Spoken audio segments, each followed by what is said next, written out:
KO here. Listen, we are going to get started on a bright note right now. I'm going to give you all an opportunity to come back in. We were just live. Let me get my audio settings loaded.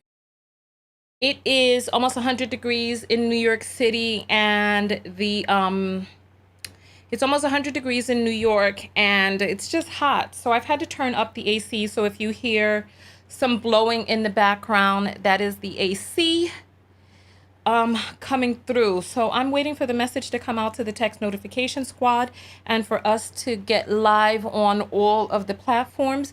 Today we're going to be talking with, okay, so welcome in everybody, welcome. The text is getting ready to go out to the text notification squad. Let me get the apples back up and running because there were some apples that came in when we were off. So I had to restart the router and all of that stuff a bunch of times. So here we are. And so just give me a moment to just get everything. Listen, let me get the comments up on here. Welcome in everybody, welcome. AMK is saying, I love how you talk to that Dusty, Lord of mercy. Listen, I don't know nothing about that. I don't know what you're referring to. That was a glitch. That was a glitch. So apparently there was a glitch. Listen, you know, I'm surprised that some of you don't know that I'm vulgar. If you don't know, we can just start out the broadcast with some curse words if you want to, but let's get everything up and running, and then I'll give you all some curse words that you can chew on, because this is not the right place to come trying to beat your balls onto a person, because I'm not those pick-me's. I'm not them super mammies. I'm not them women are just who are happy for a person with a beard to try to scrape it across them. That's not me. That's not me. That's not me. It's not difficult to get cussed out over here. So please calm your testes. Calm your testes. All right. So the notification just went out. So let's continue going forward. Listen, you all know I get very aggy when my broadcast starts messing up. And so it doesn't take much. Once the broadcast messes up and you still in my eardrum with your nonsense, it's a recipe. It's a recipe for you to get blasted. It's a recipe. So you could save yourself a lot of trouble, because listen, I'm gonna explain something to you all right now. I have no shame. I'm not embarrassed of who it is that I am. I'm not embarrassed of the vulgar side. I'm not embarrassed of the sensual side. I'm not embarrassed of the sexy side, the silly side, the goofy side. I'm not embarrassed of any of the sides of me. So yes, I'm fucking vulgar when I choose to motherfucking be. And then I'm sweet as pie when I choose to be that. It's very simple. It's a choice. It's a choice. Just make sure that you're on the right end of the choice. That's all I'm gonna say. That's all that I am going to say. All right. So we had a caller who was calling in before we lost the broadcast just a few moments ago. I'm going to give you all a few moments to get back in. Come on and thumbs up the video. It's important for you to thumbs up the video because it lets the platforms know that you're enjoying the platform, enjoying the video. Right now we are on Periscope, YouTube, Facebook, and we were accepted into the LinkedIn program. So it's sad that on LinkedIn they had to hear me cuss people out today, but listen, that is how it is. This is who me be. This is who me a be. Oh, you know what? As a matter of fact, let's get the apples done. Actually, let's start off. You know what? Why don't we start off with a dance? Why not? Why not? Let's get it started. We were talking about Tabitha Brown and how she worked 15 years to be able to retire her husband. We showed that in the last video, how he looked, his face, his demeanor, his hat to the back, his small boyish body, or his thin boyish frame. You know, we showed all of that in the last video. So if you want to see that, go and see that. Right now, we're accepting phone calls in. There were some apples that came in. So you know what? As a matter of fact, let's see if we can get up on the screen just so to refresh your memory here. So this is the young lady who retired her HubWife, and this is her HubWife right there, right? and he was looking down most of the time, like he really didn't want to be on camera. Some of you likened it to that of a teenage boy and his mama get the camera up in his face and stuff. So that is what you all picked up on. I am not saying any of that, but we are going to talk about more of it, as well as the situation that caused your girl to erupt onto a dusty naker who called up. You know what? Before we get into the intro, let me just say this, right? Ladies, don't be gaslit out here by these boys. Don't be out here getting gaslit. People try to pretend that if they talk in a soft tone, that means that. You heard the man, he kept interrupting me. He didn't like to be interrupted, even though he wanted to spiel on and on. And that's irritating to me. He was quoting some fake stats that he wouldn't send me the link for, but he wanted to be able to unfettered, be able to spew his foolishness on the line. It was just ridiculous. So you could talk soft you could talk soft if you want to, but I'm the one with the big stick, like Roosevelt said. Talk soft and carry a big stick. You could talk soft if you want to. I'm not down for that fuckery over here. So let's get this started.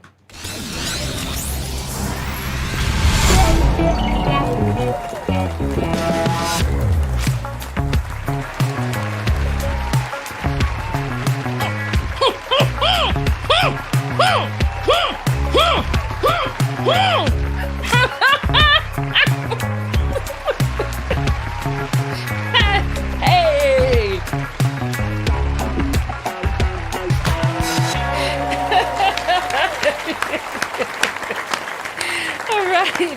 All right. We do it by Tybo. Listen, let's get this party started, right? All right, so listen.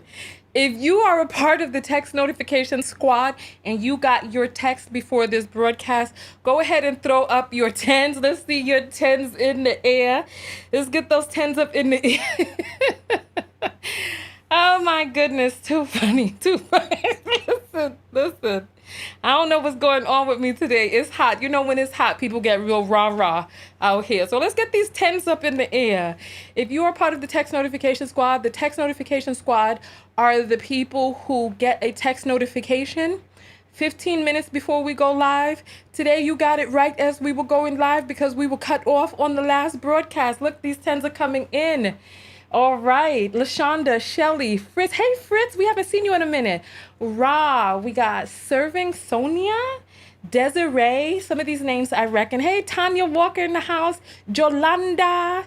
Hey, everybody. All right, some of the names I don't recognize, but there are more than 400 people in the text notification squad to date. So if you want to join and become a part of the party, go ahead. The link is below. I'm going to be reading some of these apples. Welcome in, text notification squad. Welcome. Thank you all so much for being here. I really appreciate you all coming through, showing up and showing out. That is so dope. Thank you all. Thank you. So let's get into these apples. All right. Chugozie sends $10 for support. We're going to read some of the rules for the broadcast, and then we're going to okay, here we go. Thank you, Chugozie. Lisa sends $2. Thank you, Lisa, for support. We appreciate that. Jada sends $5 and says, sheesh, love you, Miss Tanya. She must be talking about when we were on that last broadcast and that man got cussed down to the ground. Lord, I went off on him. Desi sends $1 and says, he is wrong. He does not watch your show. Listen, he watches his nuts. He watches the cheese grow up under his sack. That part up underneath that some of these dusties can't get to with their hands and loofah. Up underneath there, the nut cheese. He watches that because he's not watching my show. Lyconia sends $1 and says, where you at, sis? Come back. Listen, if you knew how many times I had to restart this thing and this router and turn this AC down to 66 and pump it up to high. Ciao. We back now, though. Jacqueline sends $5 and says, let it burn. Love it. Ciao, listen. Don't encourage me. This fool gonna talk about this the real you. Yeah, motherfucker, that's the real me. This the real me too. It's all the real me. I'm multidimensional. You ain't gonna try to shame me from my higher vibrational or my lower vibrating parts. All right, so let's get the phone lines back up and running, and let's get our caller Tiff back on the line. Let's see.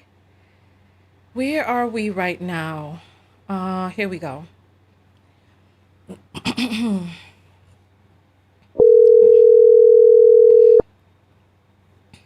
All right. Yeah, you know what? When too much dust come on, doesn't it freeze up? Hello. Hi, Tiff. You're on the air live with Tanya. So you called in right as we were freezing up and going down off the air. So talk to me. What is your Yeah. comment? I had one thing to say, and then the caller called in, and he just rejuvenated. He rejuvenated my memory so good. Um, the first thing I wanted to talk about or say was about Tabitha in that situation. Yeah. I feel like because it is becoming so normalized for men to Mm. rest in their feminine per se, Mm. Yeah. that people are making it trendy and not realizing what they're really doing. Not Yeah. to say that they're clueless, but they're not being mindful, they're not being self-aware, It's they true. probably don't care. Yeah. Yeah, absolutely. And then when you were speaking before you started accepting callers and you said you were going to accept callers, I had this thought about, why it's so difficult. And then the caller basically helped me to understand better. I know that you know the same term because we're both from the same, bicultural background. Mm-hmm. The term you're smart till you're dumb. Mm. Yeah, I've They heard are that. so smart, thinking they are able to manipulate and gaslight that they don't Mm-hmm. even realize that they look like a teenager telling a parent a stupid lie or a Yeah. stupid excuse.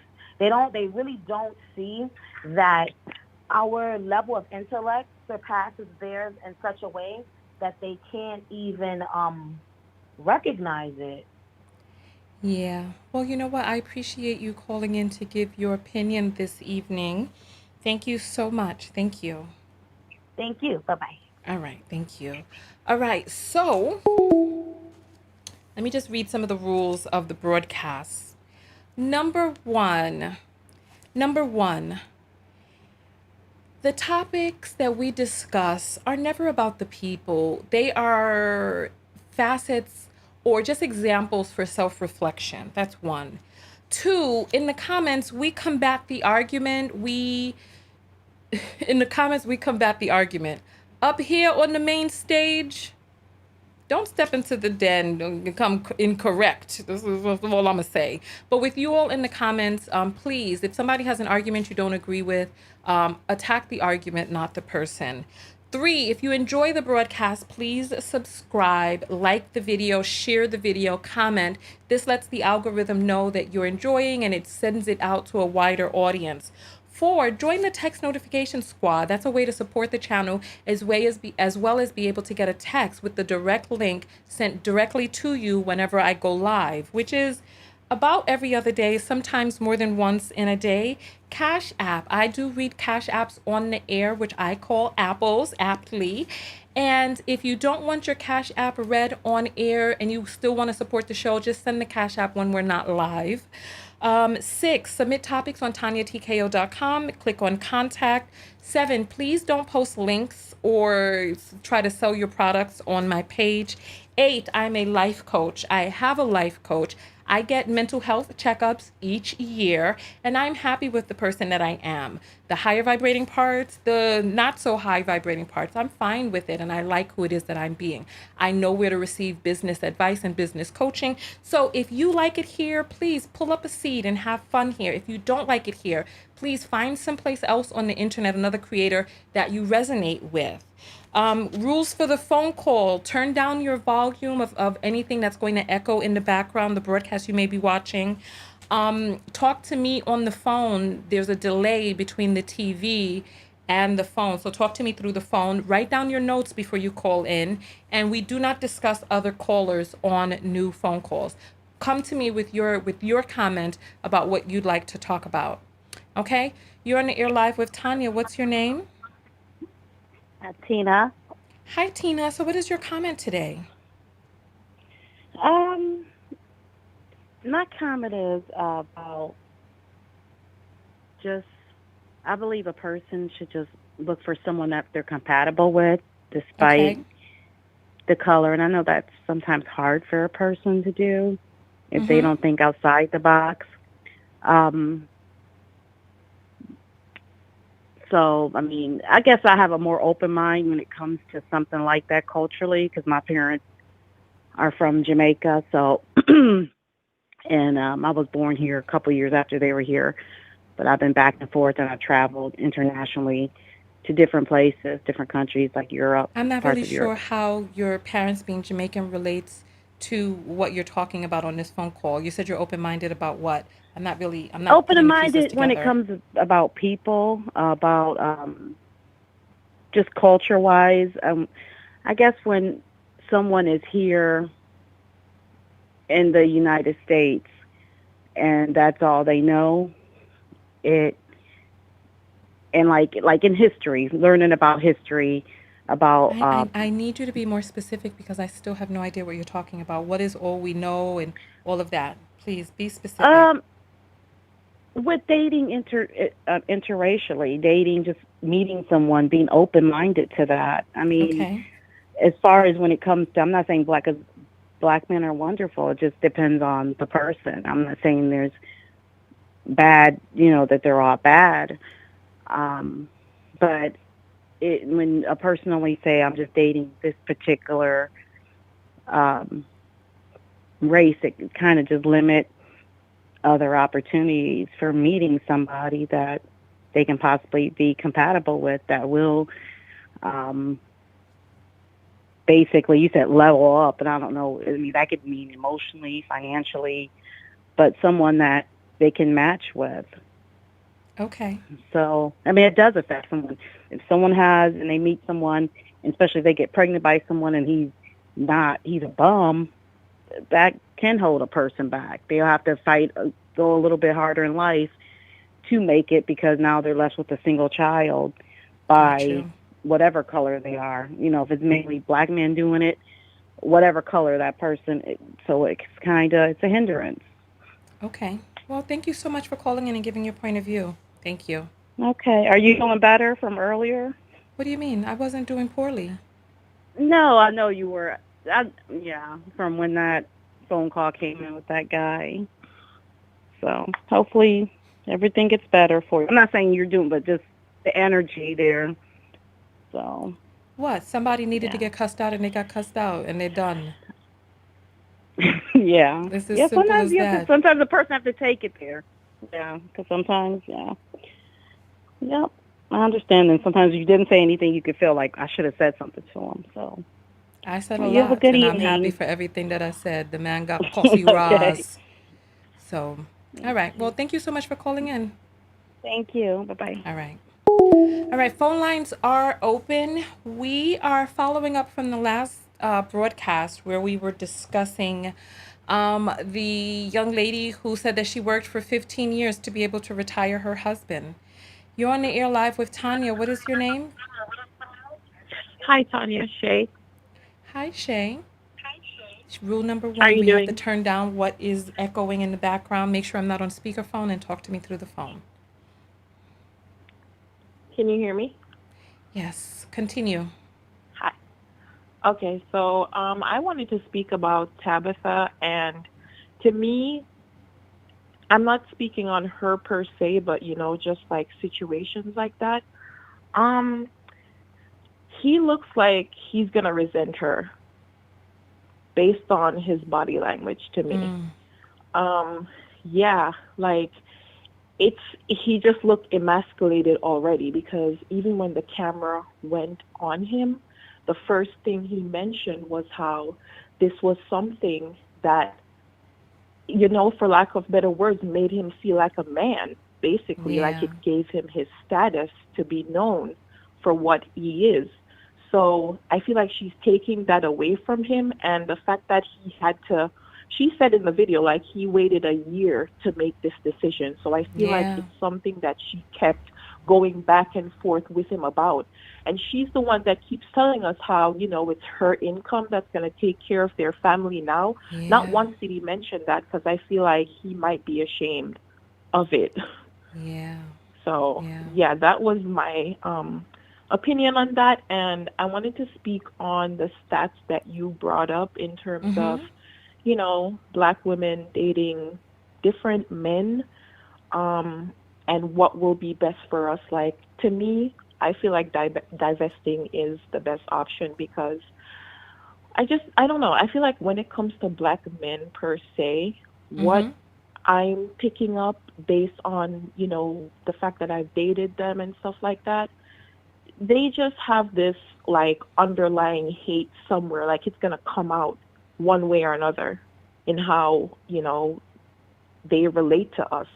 There's like this hate that's, or it could come out in jealousy.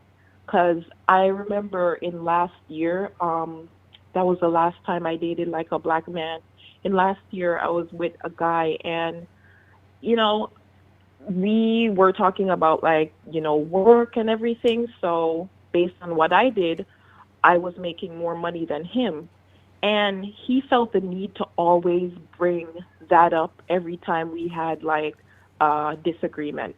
So I just feel like their masculinity itself um, is very fragile. And I'm currently dating a white man, and he's making more money, but he doesn't feel the need to bring that up because I feel like he's already secure in his masculinity. So Okay. One thing that we have yeah.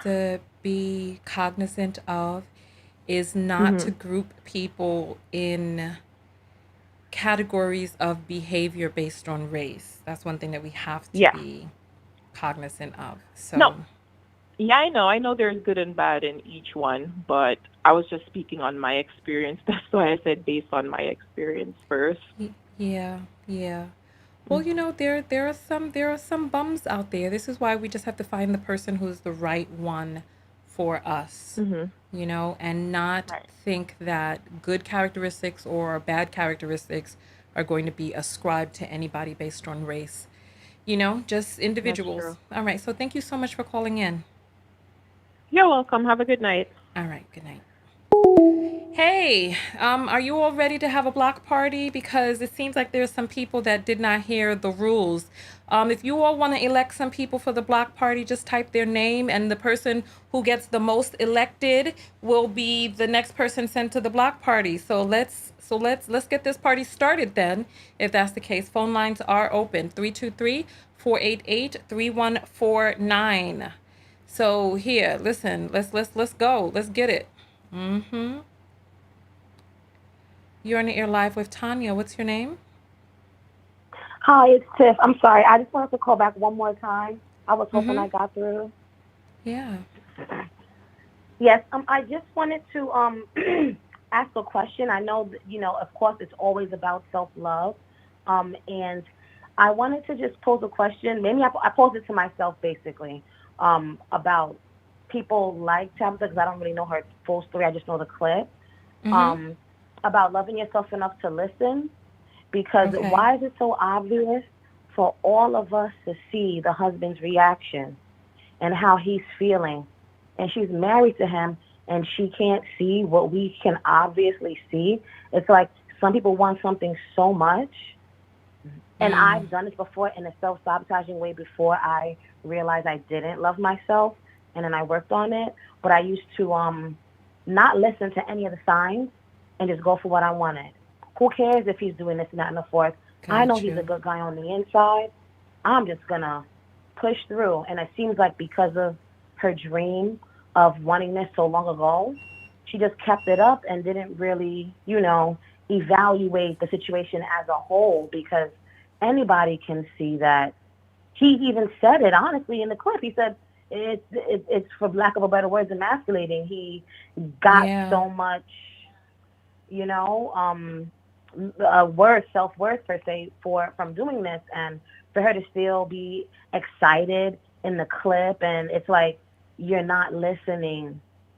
So that Got means that you. if you're not Yeah. aware of yourself, how can you be aware in a relationship, in a self-loving relationship, or in a relationship where you need to love yourself first before being a partner per se? Yeah.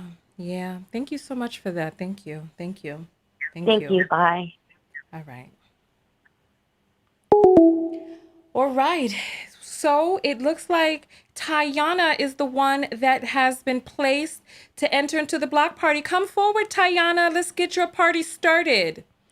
You're on the air live with Tanya. What's your name? Taylor. Your name is Bueller? Taylor. Oh, hi, Taylor. So how can we help you today? Hi, yes. I just wanted to say, what was her end goal? What was her reason for doing this? There's always a reason that we do stuff.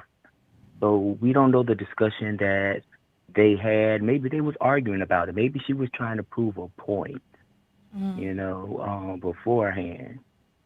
And sometimes, I hear we're talking about the guy and, his disposition. Yeah. Um, Sometimes hear, we don't realize what's going on until somebody says it out loud, and maybe Yeah. that's what's caught on camera. Somebody's actually saying that, yeah, I retired my husband, and maybe he just didn't realize what was happening, and it just dawned on him, and then maybe that's what we're seeing. So you think that he didn't know what was going on, that he didn't know she was retiring him? Maybe he thought it was a good idea. Maybe he thought he was doing something different. Oh, I mean, maybe he's trying to get a disability check.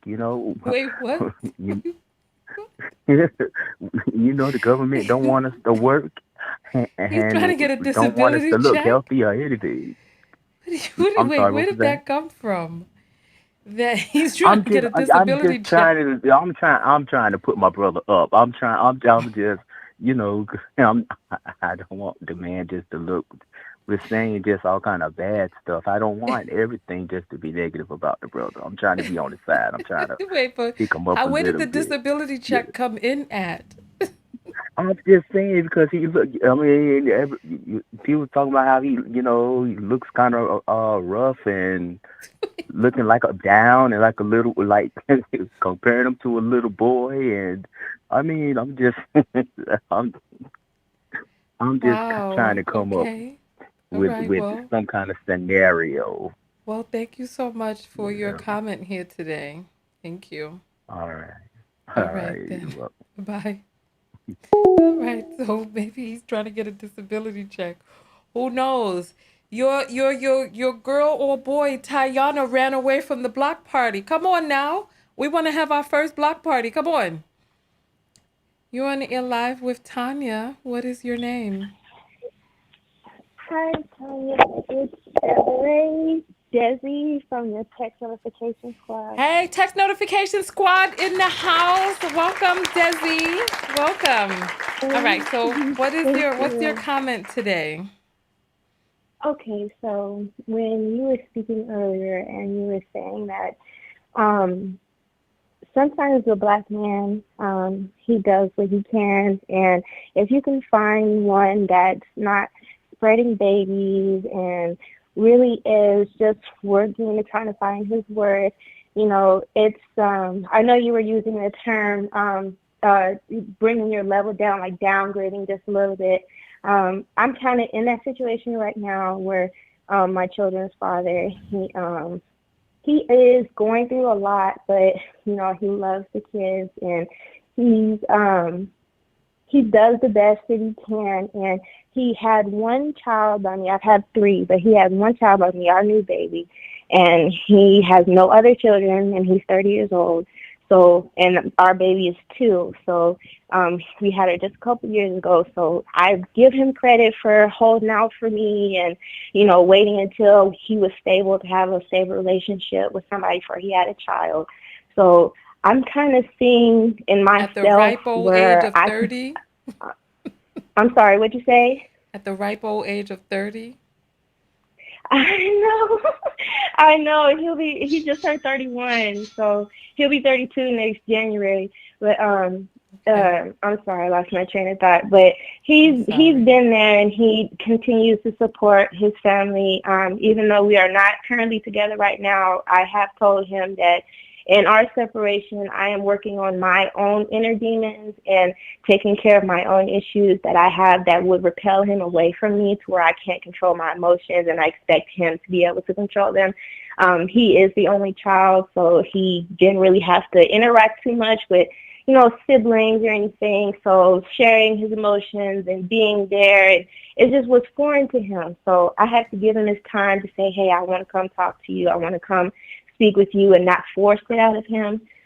He is currently, in the process of trying to understand, hey, I can talk if you're not yelling. I can talk if you're not screaming. And I can tell him, as long as you're going to talk, I'm going to make sure that I lower my voice.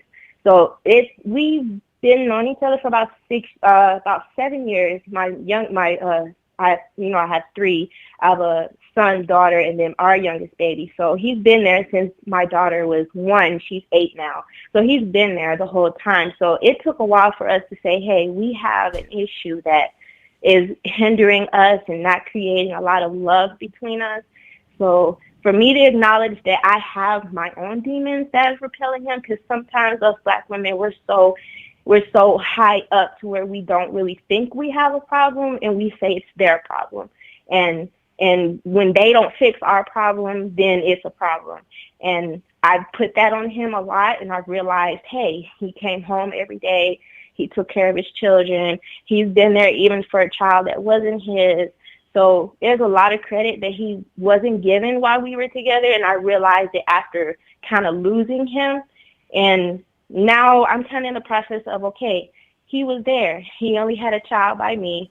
He has no other children. He is focused on having children by one person. So, it is hard to find a good one, at least a good one. You ain't got to be great. You don't have to be, millions of dollars. But if you have a good one that says, hey, you're the one, I want to stick with you, learn to try to work through each other's demons and learn how to get through.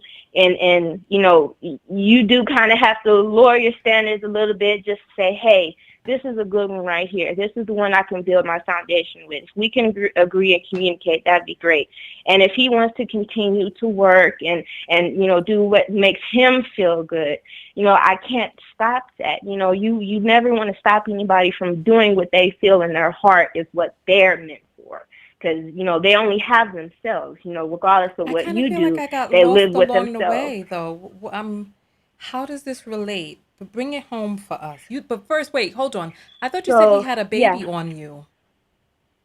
What'd you say? It sounded like in the beginning you said he had a baby on you. No, no. I have 2 children by a previous relationship. And then after my daughter was born, she was 1. That's when I met my current children's father now, and he's been Okay. there since my daughter was 1. Okay. So, and the Tabitha video with her husband, I could obviously tell that he was, because you could always tell by somebody's first response how they feel about something. So his first response was of grief, and he was entitled. He had a great position. Everybody known him as this, and he felt so proud of that. So that was the first thing he said, and I felt like if he still had that, after so many years of still having that, I think that would have been better for him to at least still do that. I understand how she felt, but at the end of the day, it's him that has to lay down with himself every day. It's him that has to say, hey, am I happy with what I'm doing? Am I happy with doing this? Yes, I know I'm hurting her, but at the same time, I'm doing what makes me happy. And if she sees me happy, why can't I do this? And that's what Okay, I got wanted you. to Got bring the you. point And down then you said to. something If about a man wants settling, to, though. yes, But you said something about what'd you say? settling.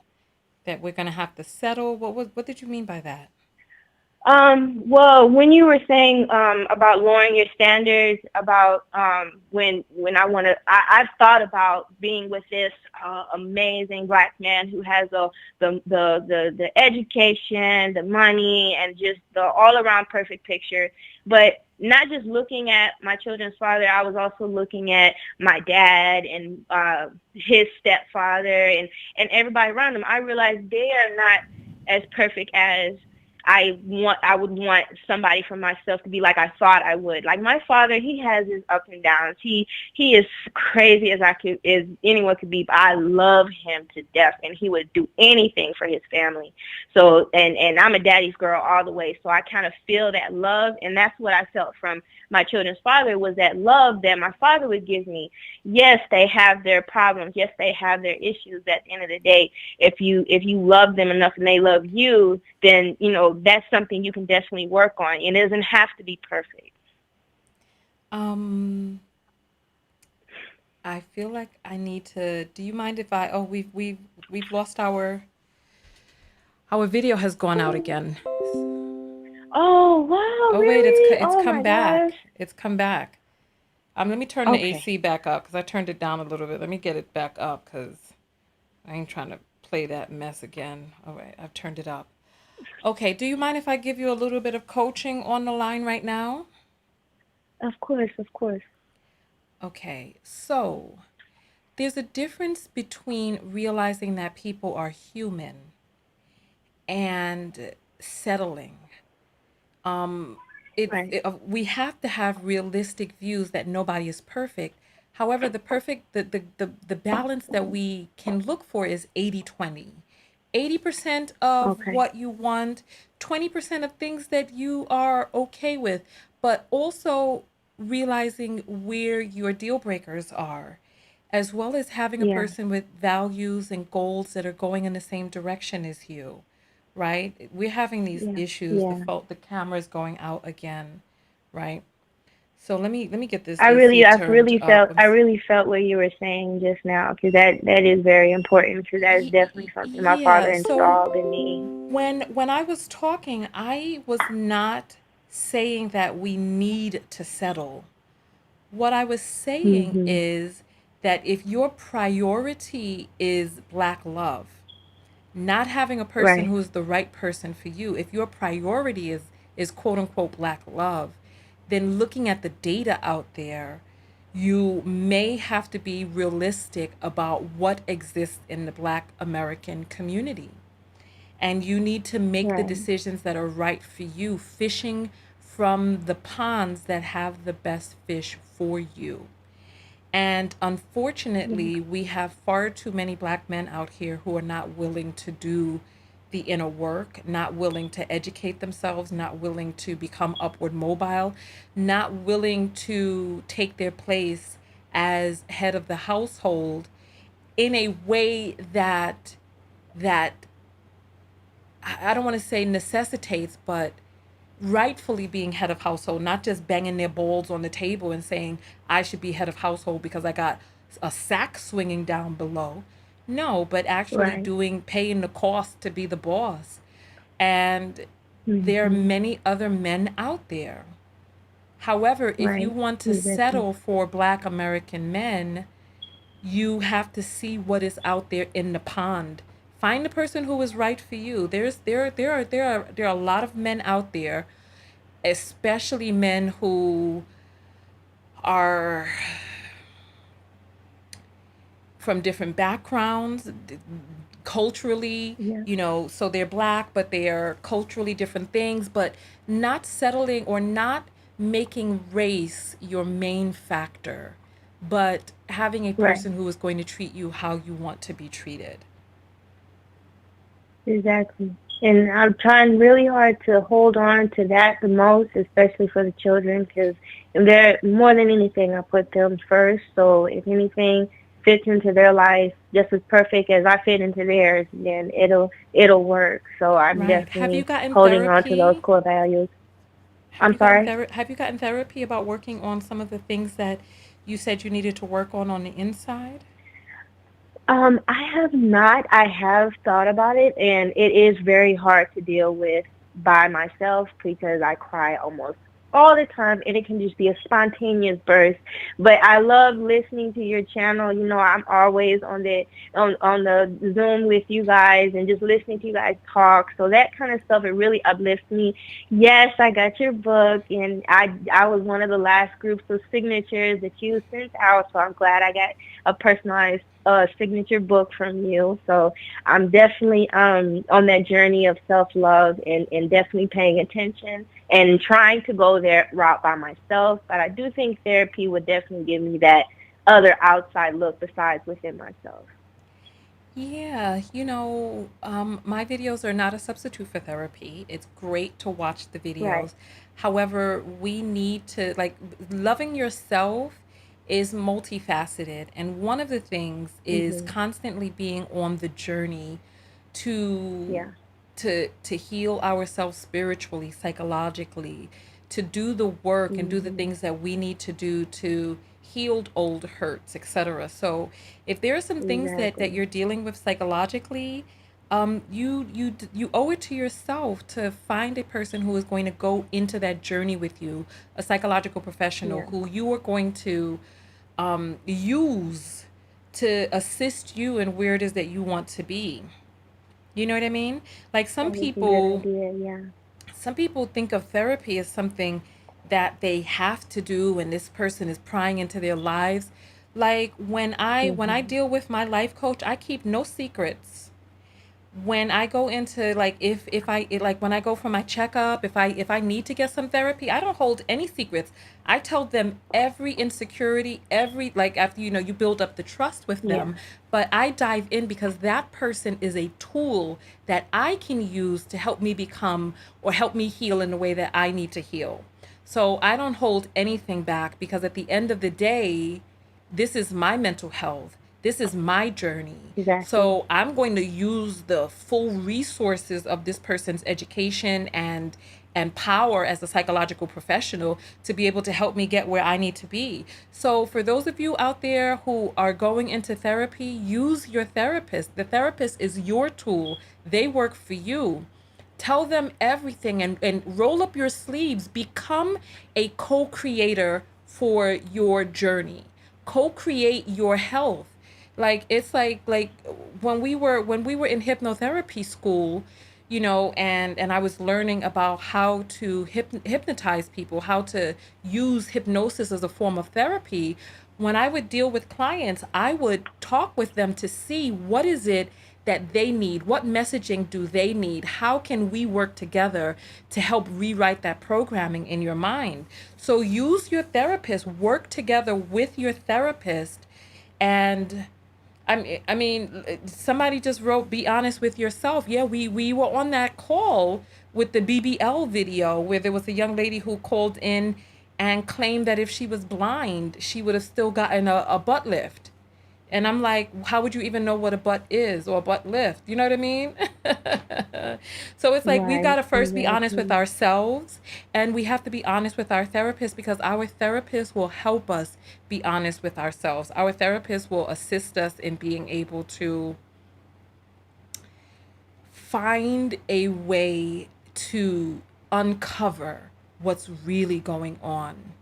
Like, there are people, like, during the pandemic, I had to speak with someone during the pandemic because there was so much death. And I was very Yeah. honest about my feeling about death. I was very honest about, and I described it as we're all inside of a car that's speeding down the highway, and you don't know when your car is going to crash into, the end of the road. You know what I mean? And it's Yeah. like this was something, Yeah. especially with hundreds of thousands of people dying every. Listen, we've been through a tremendous feat recently. And so you Yes. owe it to yourself to just make sure that you are well mentally, psychologically, and you're not by yourself, you are with yourself. And so, I definitely received that. I definitely received that. I'm not by myself. I'm with myself. yes, absolutely. Absolutely. You are with yourself. Okay. I thank you so much, Miss Tanya. I will definitely see you on the next Zoom call. I love you and everyone. I love you all too. Goodbye. All right. Tech Notification Squad in the house. Thank you so much for coming through. Thank you, Desi. Thank you. Okay. All right. Phone lines are open. Phone lines are open 323-488-3149. This is not a pro-black channel. This isn't a pro-black channel. I am pro self-love, and whatever it is, whatever self-love is going to look like for you is individual. So no, I'm not going to promote anything that may be toxic because it's a certain color. Absolutely not.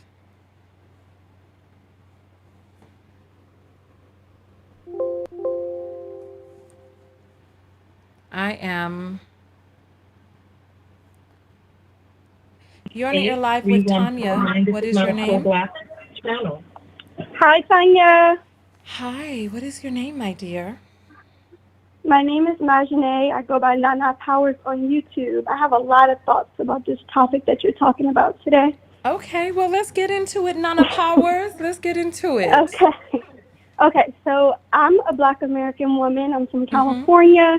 I know all about broken men. California is like pimp culture capital where men are definitely in their feminine energy, looking for women to provide for them and to sustain them and to take care of them. That is the norm where I'm from, right? Um, I was raised by a single mom. My dad wasn't around. I'm a single mom now, dealing with a Black American man who is not doing his part. I have my Mm. brothers who have fallen short and have confirmed some of the negative stereotypes about Black American men. But with all of that said, right, Mm-hmm. on my journey as a spiritual being and as I've gained awareness of myself, self-awareness, and as I've learned that I'm a co-creator of my own reality, I just don't, I will never affirm or focus on that facet of Black American culture or Black American men. Although I have a lot of negative examples and negative experiences, because I'm a co-creator of my own reality, because my words have power, I'm going to consciously focus my energy and my attention to those Black American men who are ascending like I'm ascending, who are on a Mm-hmm. path of self-discovery like I am, who are evolving and healing like I am, because those are the Black American men that I want to invite into my reality. Oh, interesting. All right. Well, So, thank you so much for so your that's where comment. I'm sorry. I said thank you so much for your comment. You're welcome. I have more to say if you care to listen, but Okay, that's yeah, go just ahead. my thoughts. Okay. Yes, I focus on the ones who are doing what I like and what I am attracted to, because those are the ones that I want to attract more of. Secondly, with the Tabitha Brown circumstance and situation, I don't think that it's I don't think that it's that fair to imply that her husband is somehow the poster child for feminine Black American men or Black American men who are um, in some way unattractive, just due to his reaction on that video, because we don't know him as an individual. We don't know like what was going on internally with him, and I don't know if it's even healthy to make assumptions about what's going on inside of a person that we don't know personally and that we don't have proper credentials or like training to assess or psychoanalyze in that way. You know, like I don't know that man. I saw the reaction. While I've never been in his situation, I don't know how I would react. He didn't seem that excited, but that's not saying much, you know, because I don't know how to psychoanalyze people, for one, and for two, I don't know him or his temperament, and so I just think to make any So why don't assumptions so why don't about. so why don't we do this? Why don't we do this, right? I'm so sorry. Remind me of your name one more time. Nana, right? No, no, yes, no, no. Okay. So, Nana, rather than talking about what you don't agree with in other people's comments, why don't you just talk about how you felt instead of talking about what other people shouldn't have commented? Just speak about how you feel You saw the video, you saw him. Just speak about how you feel. What is your opinion? I think that it's a beautiful feat that they got to the point where she could do something that they had discussed prior to that point. I think that in any relationship, when a person has demonstrated loyalty and has stood the test of time with you and has grown with you, it's always beautiful to exchange that energy if you're ever in a position to do so. So I don't have any comments about his femininity or masculinity or brokenness or anything like that. Who was talking about that? Who was Huh? talking about his femininity? Oh, I don't know. I'm not implying that you're saying anything about his femininity. No, I'm I'm not. saying I I'm don't just. have I'm any comments asking about his because femininity. you're bringing it up. But where did you read anything about his femininity? Who was talking about that? Well, I'm not, like I said, I'm not saying that you were speaking about his femininity. No, but I'm saying The reason I bring up femininity is because, like Mm-hmm. I said prior, in my hometown in California, pimp culture is rampant, and I consider that logic of the male relying on the woman to provide resources for him to be a more feminine characteristic based on our conditioning I and based on our see. culture, right?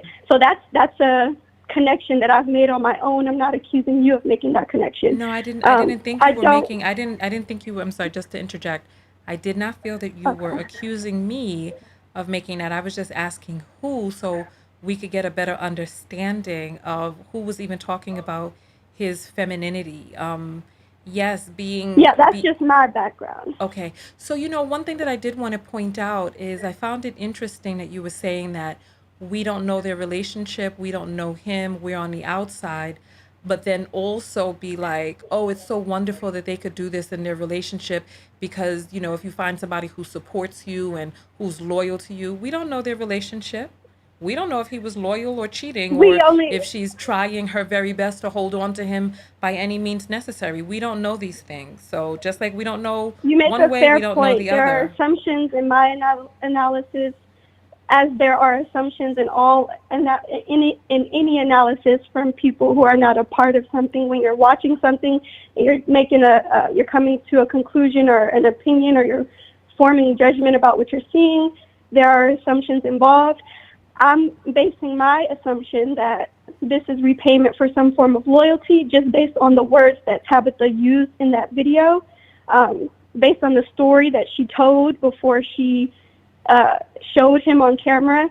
And based on that alone, my assumption is that her decision to retire him and her decision to support him in this way was repayment for the support and the loyalty that she perceived in the relationship and that she uh, spoke about in the video. So Okay. it's fair. I'm making an assumption that it's repayment for loyalty, but I'm just going based off what she said. I have no dog in the fight. I have no reason to not believe her or to believe her one way or the other. I'm just going based on what she said and based on what she said and based on what I saw. I think that it's a beautiful thing, and I wish them well. Yeah, And I just need to interject right here. Rule number one is that the video is that the commentary is not about their particular relationship. We don't know them. That's first and right. foremost. It's really about us. And so what you're saying is that in your life, if you had a man who was loyal to you and uplifted you, that you would like to work and retire him one day. Is that what you're saying?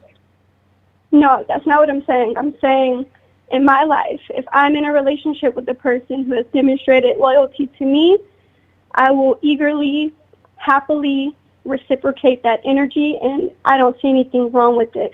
Not to say that I would like to work and retire my partner, um, but just based on Tabitha's story and their situation, I don't see anything wrong with her retiring her partner. And yeah, we can speak about it in the aggregate, and we can pull lessons from people's individual paths and journeys to not personalize any one way of living. But in my opinion, All right. just speaking, Thank you so globally. much. Thank you so much for calling in and giving your point of view. Thank you. Have a great night. You're welcome. You Okay. too.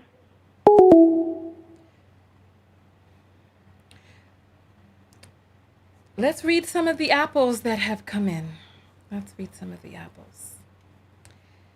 All right. Remember, these topics are not personal to the people that we speak about because we can really only talk about ourselves and our own individual journeys.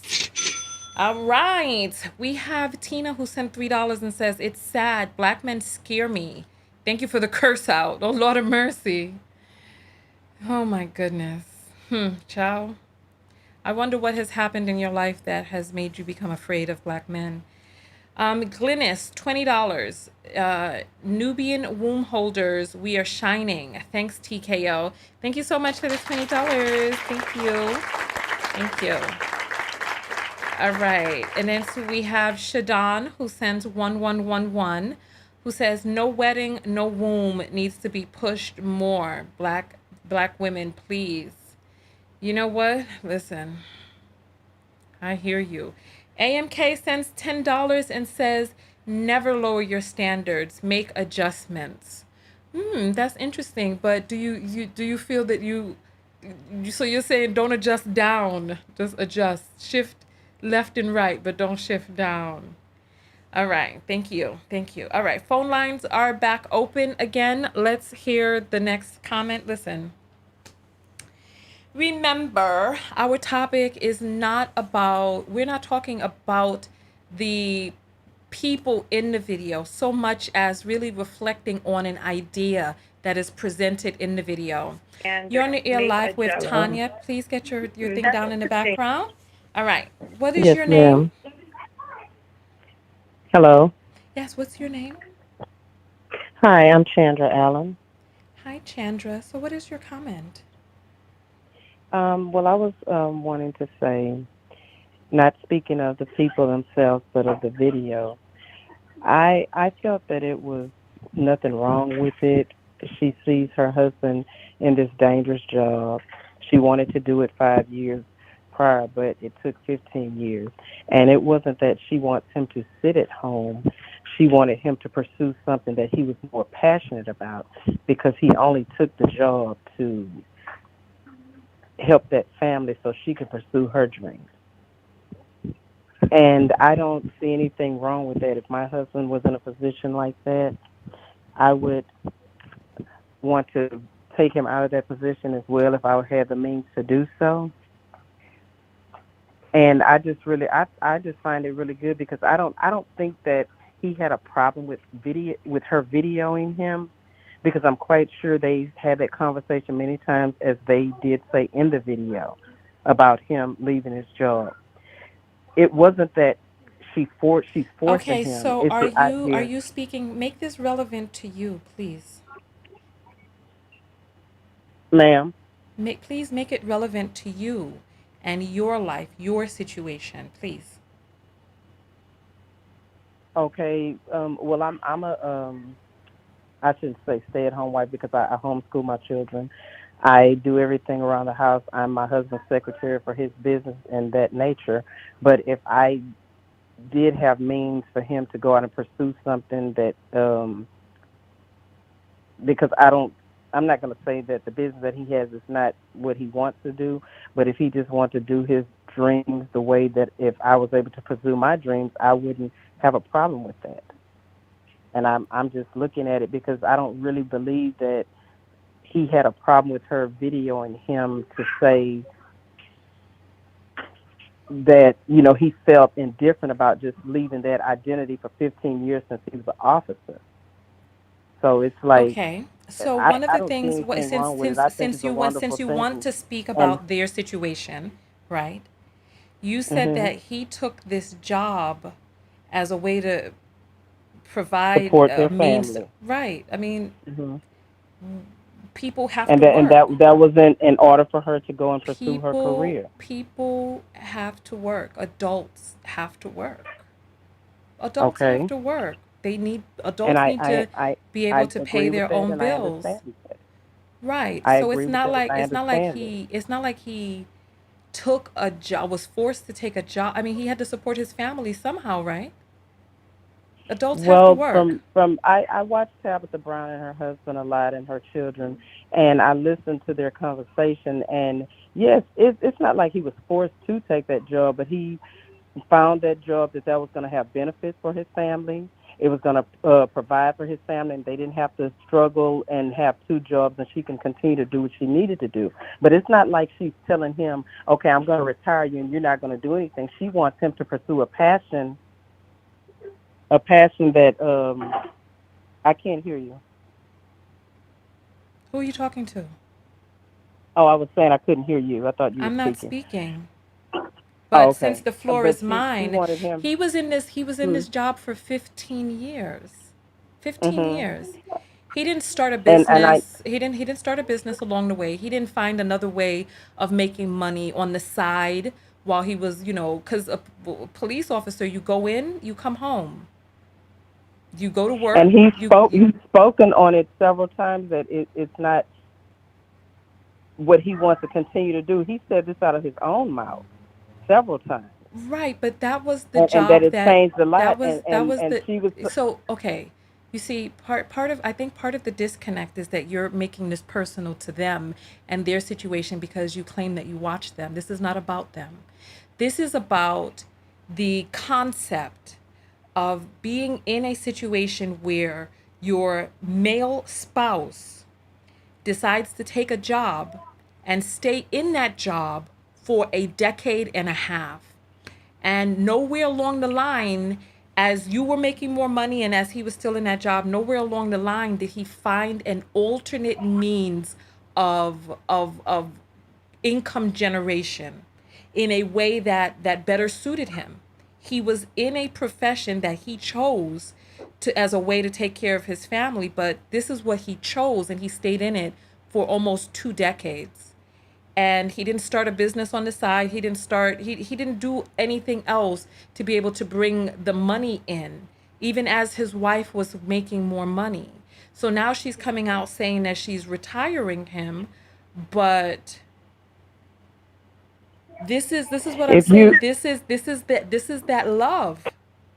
This is the love. If that's what it is that you want, this is what's available out there.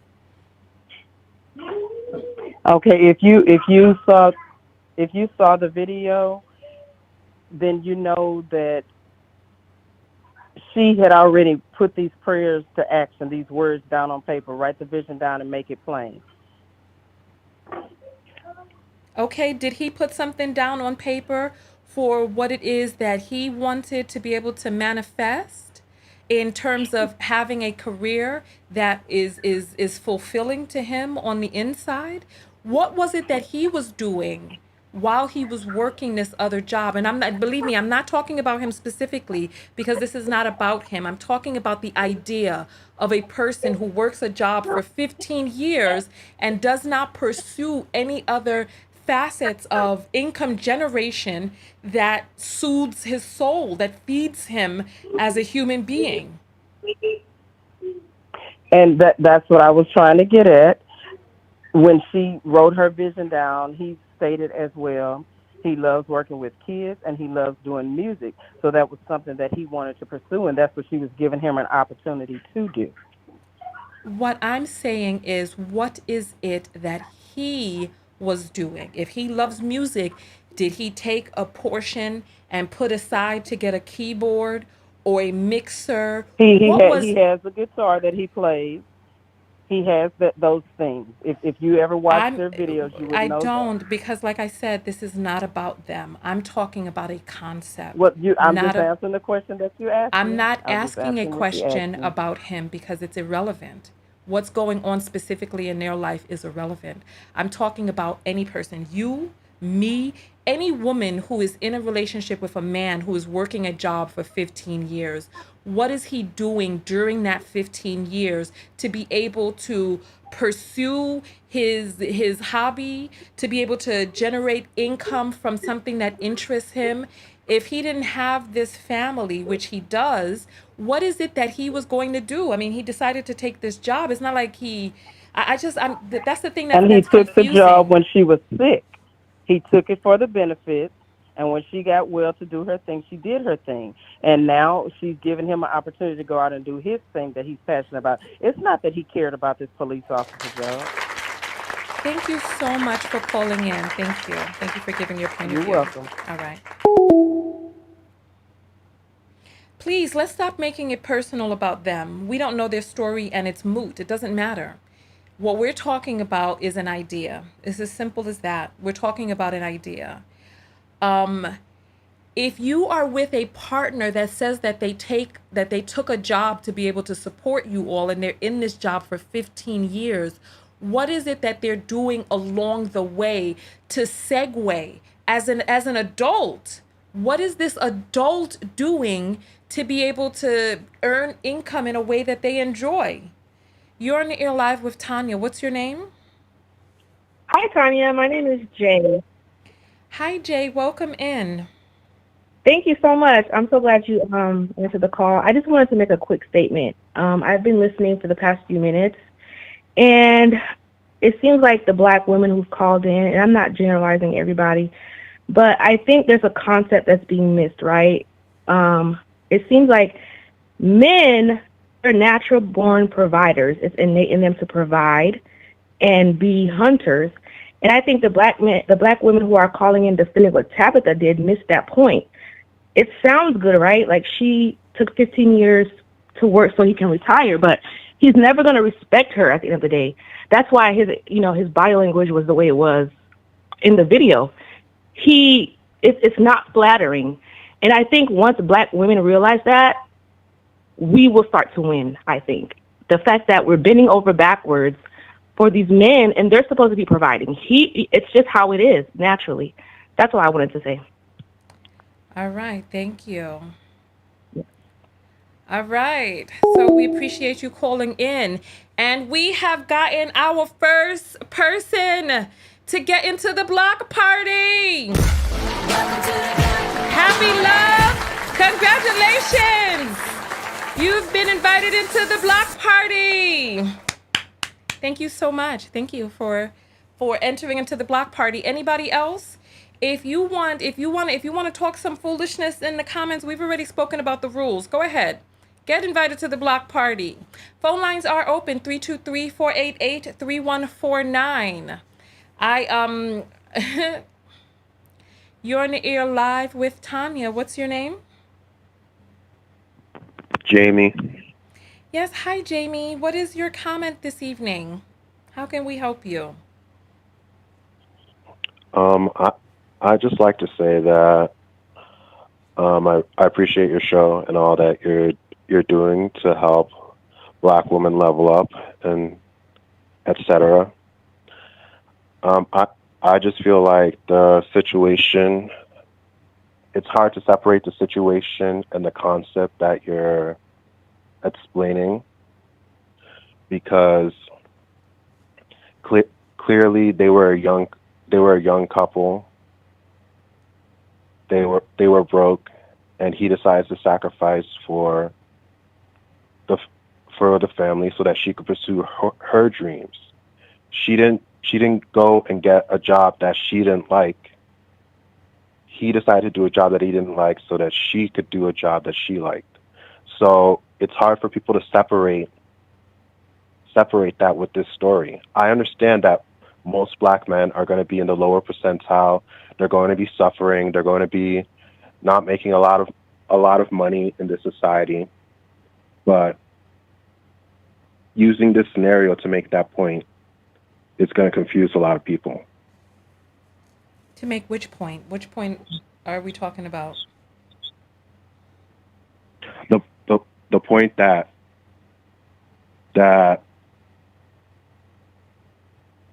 when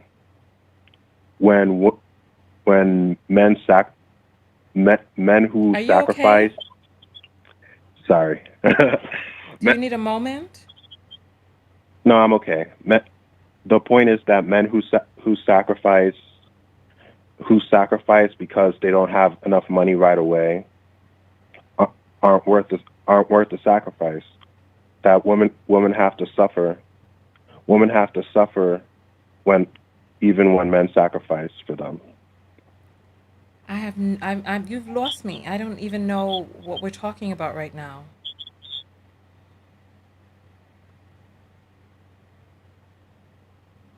So, so your point of this conversation is that if that marrying a black man is going to lead to suffering in most cases based on statistics, right? No. What then what is the point that you feel that you're making by explaining this scenario? That this is what black love looks like. And that if a person is interested in black love first and foremost, that they may need to adjust their expectations and their standards. They may need to adjust them because when it comes to poverty in the black community, a black woman is on par with a white woman to escape poverty until she attaches herself with a black man, and then the black woman gets pr- pummeled back down into poverty because of all of the stuff that comes along with being with a black man. So Okay, I 100% agree with that. Agree with that situation. Statistically, that is 100% true. What what I'm just saying is that in this scenario, here we go. Leslie Jackson. in this scenario, it's hard for people to understand. Congratulations, Leslie. You got invited to the block party. All right. So the camera is frozen, but it looks like people can still hear. It's come back. Wow, I didn't know we could do that. So nonetheless, yeah, this is no one is saying that black men are the worst or that you're going to suffer with it. I hear feedback in your phone. Okay, I took it off speaker. Oh, yeah, that's so much better. So yeah, no one is saying that you're going to suffer if you get with a black man. The statistics show that black women, that this is what black love looks like. You may need to retire your husband or, work to save him financially or whatnot because the data shows that there's just some issues going on in our community in terms of finances that black men bring to the table. But like I said, their situation is only it's an idea. We don't know them, what's going on behind the scenes. We are just merely using it as an example. The example is this: a man and a woman get together. The woman has a dream she wants to pursue. The man gets a job that he may not necessarily want. She says that she's going to be making enough money in 5 years for him to get out of that job. Within 15 years, she finally starts making enough money. He's still in that job. And now she's saying that she's retiring him so that he can dream like a child again. And he is a person who was working. We all have to work. We all have to work. However, if there's a dream that we have, what is it that we're doing to simultaneously, so like if so what would have happened if something would have happened to the wife, God forbid, that she lost her legs or was in an accident or she lost, what was going to happen? He was just going to stay in this job for the rest of his life and not do what it is that he needed to do to pursue his dreams on the side? That's exactly what happened. Many people in the comments have said that she's been sick, and he still took care of her, etc. Right. So this is what I'm saying. You're not listening. The question is, if she would have died and not been able to retire him, what was he going to do? He was just going to stay a police officer until the day that he died? We have to work. And if we have a dream that we want to pursue, how do we simultaneously work and support ourselves as well as do something that we love? How do we do that? So, some people aren't able to multitask like that. That's one of the beautiful things about a lot of black women. They're very good at multitasking, and and And some men who have that skill or have developed that skill, they do it well and they're able to do a lot of things at once, and it's great. But a lot of people aren't able to multitask. They stay in the same job forever their whole entire lives. And so this is why this conversation is not about that couple. The conversation is about individuals. And Jamie, I don't know if you're working a job that you don't want to work. However, you've got to find a way to simultaneously do something that feeds your soul. You've got to Yeah, do I'm in. something that simultaneously is able to give you life. Otherwise, you're just giving yourself death. That's the thing that it seems like we're not getting.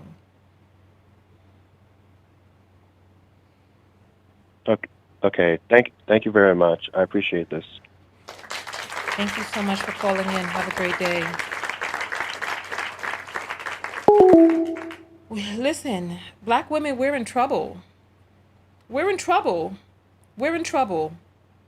We are in trouble because it seems like look, hold on for just one moment.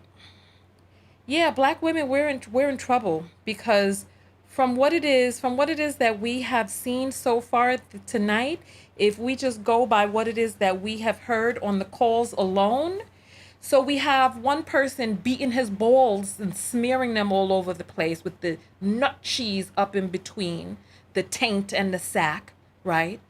Then we have men who are making excuses about how they're just going to die in a job that they don't want to be in, and how it's just this is just startling. It's startling. I'm going to read some of the apples and then we're going to come to the caller.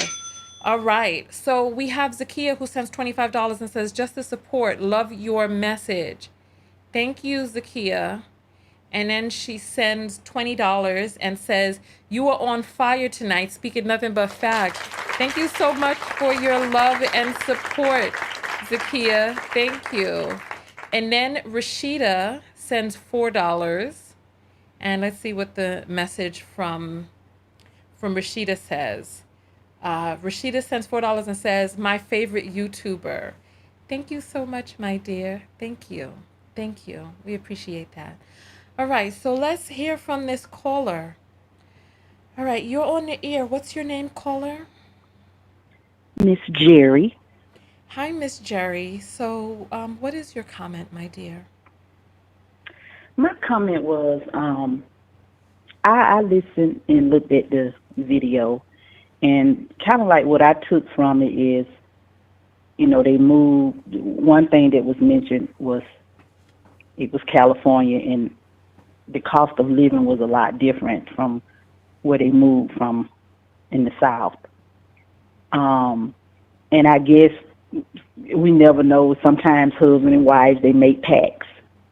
So from what I heard and saw, they made a pact. They moved there in 2004, and when you're in the industry of acting and stuff like that, stuff doesn't always pop off. It's not a guarantee that you're gonna get this steady work. So from what I heard and saw, it didn't pan out like that. So they had to kind of scramble, like she said, because of the cost of living in California. So are you also making this about their specific situation? Well, I mean, I've been in a situation like that when I got married. So I could kind of see when me and my husband first got married, when we had one child, and I could kind of see what she was saying because we wound up moving to Georgia and to Atlanta, and it was the cost of living was a little bit more than the part of Georgia that we had moved from. So I could kind of see the situation as far as, them saying, okay, after, 2004, 2006 comes along, and the money, I guess there was a little struggle going on. So he wound up talking to some, I guess, guys that were police officers and thought it would maybe, hey, this is a good idea because I'm looking like, there's no. We watched the video, so we know that part. Okay. So I'm thinking that I don't know what the job was before, but like you said, y'all seen the video. So he just had to come up with a concept of, okay, maybe in this person's mind, they was thinking, okay, the 5 years. In his mind, he was like, I could do this for 5 years. I mean, it's 5 years is gonna come and go real fast. But again, it didn't pan out like that because we know she got sick at one point. She did a video said she got sick for a whole year. So everything just kind of didn't work out. And then the hubby worked the job, and even though it was a dangerous job, some people, even in danger, they make friends, and and they begin to really like and love the people that they work with. So it was like a brotherhood. And so I'm looking now, it took 10 extra years because everybody looked at the video, and we know that the original thing was 5 years, but it went on for an extra 10 years, for 15 Right, years but altogether. So, he's a man. right, It's not like, I mean, so he's a man. The job that he took care of his family. The job that he took provided what he needed the job to provide. It's not like, I mean, he decided to take on that job. He decided to become a right. police officer. Like you said, you heard him say that he heard this and it sounded interesting, and this is what he decided to Hmm. do. So, what did you say your name was again? Miss Jerry. Okay, so they're saying that you sound like Tabitha herself. Really? Wow. I wish I had her Mm-hmm. money. But Well, no, this is not Miss Tabitha. No, and I'm a Georgia girl. okay, But okay. yeah, I'm a Georgia girl. But no, like I said, I felt like, yeah, when I did see his expression, when I looked at the video, I'm not gonna lie, I kind of felt sorrow because I'm looking at his expression. Like, to me, it seemed like he want to keep working. That's what I saw. Even though, and I feel like maybe, you know, he don't want to tell her, like, I know we made this pact 15 years ago, and I was all for it, but now I want to really keep working, and I do know that he do the basketball thing, So I'm thinking maybe that is part of his passion, is working with the young kids with basketball, because I know he do something with basketball. He works with the young kids with basketball. So Hold on I'm for just thinking one that, moment, okay? Hold on. We're going to play a little bit of Tabitha's voice because people are having the argument in the comments. Hold on. Hello there. oh, Good morning. Y'all all right? Uh, Today's a special day. We moved to Los Angeles in 2004. Can you say we moved to Los Angeles in 2004? we moved to Los Angeles in 2004. Okay, no. They don't speak the I don't same, think y'all. They yeah. don't speak the same. No, They but don't seriously, speak no, the I'm not her. No, I think she has a sexy voice. I have a deep voice, but I don't think it's sexy. It's loud. Maybe Okay. my voice is loud though. So yeah, but so in my mind, I'm thinking that she remembers. Okay, he does love to play, ball with the kids. This is something that he does on the side. This is how he gives his, I guess what we would call, how you give back to the community. Mm-hmm. So I'm thinking maybe she's thinking, okay, now I can do this for him for real, and now he can really, get in to do, this basketball thing with the youth. That could be his passion. But because I'm also thinking Yeah. too that maybe she Listen, feels bad, even though she shouldn't feel bad because he's a men need to man. work. Men need to work. They need to Right. work. That's That's what where I'm they get saying. their Yeah. sense of I don't purpose think she from. should feel bad. Right. They need to I don't work. think she should. Right. All I right. don't think she Well, should feel bad or anything. I think if he wants to, you know,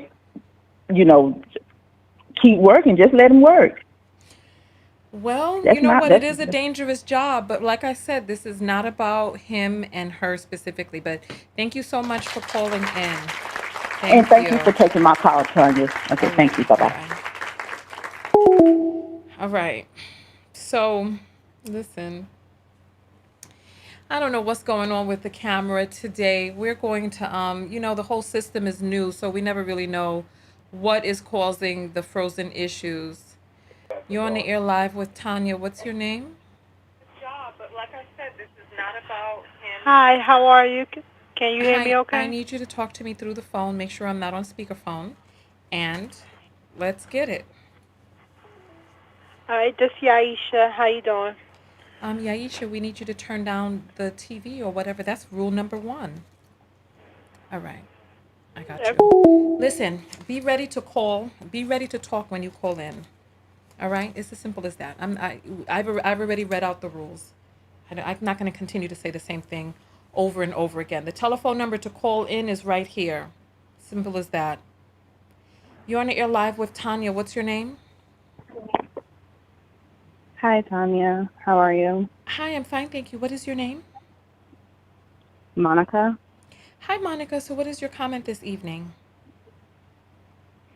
I just wanted to comment and say that I think a lot of times, well, in my own experience, I think that it's important to, before you settle down with someone, to actually pursue your dreams and your passions. I think a lot of times, as women, we're told that we have to settle down early on in life and we have to attach ourselves to a man. And even vice versa for sometimes men.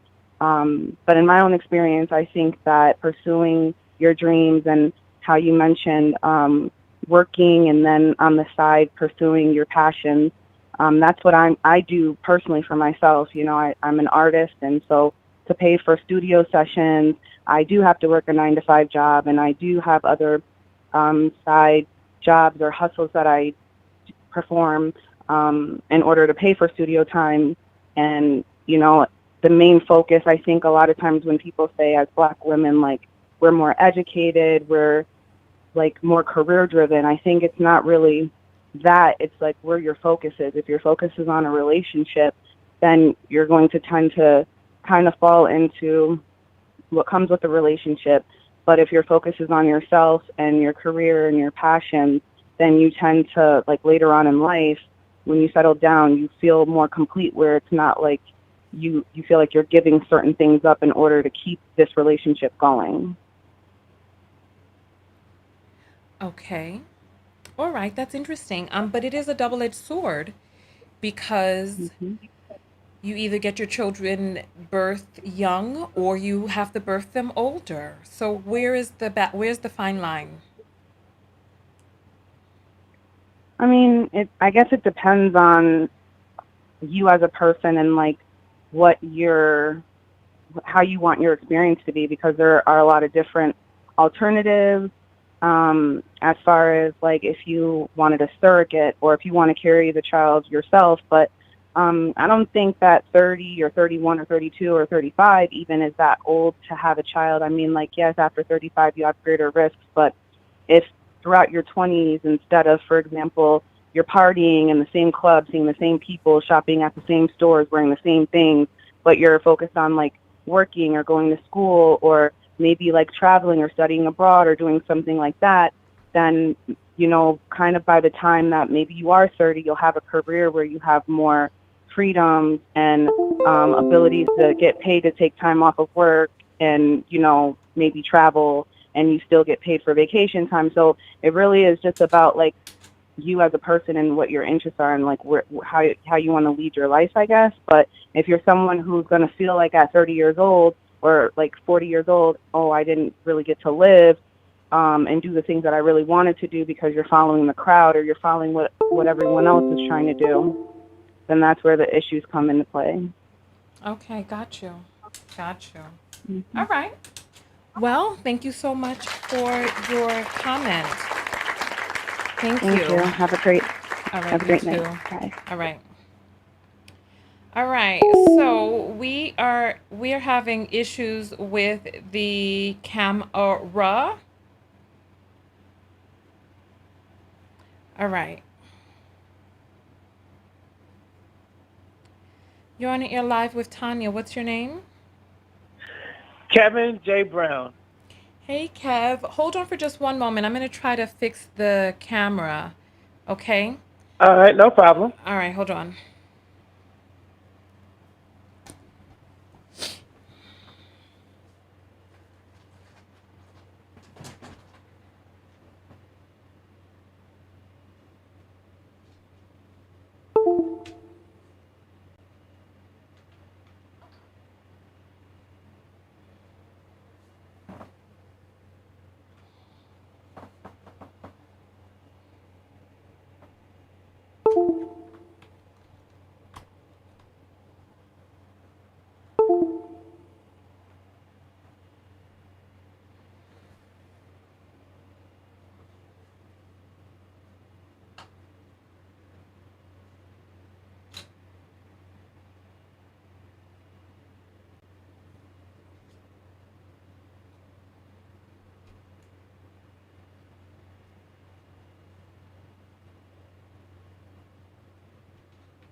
1 second.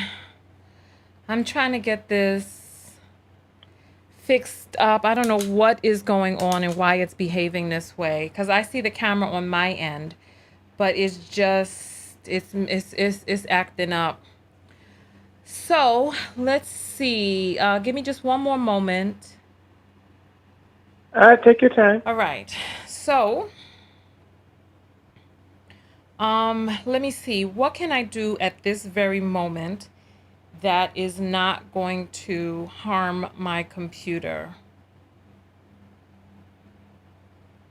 Okay.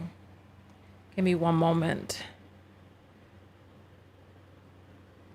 I think I'm going to, I just need to move around my USBs and get one of my USBs to go into a different port and put the camera into a different port. You know, they never give you enough USB ports on these computers. Never.